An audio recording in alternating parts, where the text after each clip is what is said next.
haba. Ito yung panahon na mula sa elephant at six pockets ay nagbalik uso ang baston at skinny na pantalon. Wala pang front camera yung mga cellphone. Counter-Strike pa yung laro ng mga bata nun. At second-hand serenade yung ginagamit namin pang ringtone.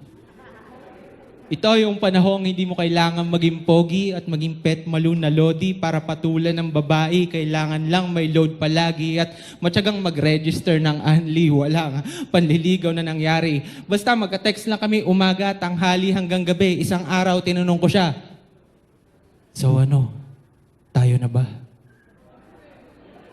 Sinagot niya ako ng, "Oo, basta secret lang muna."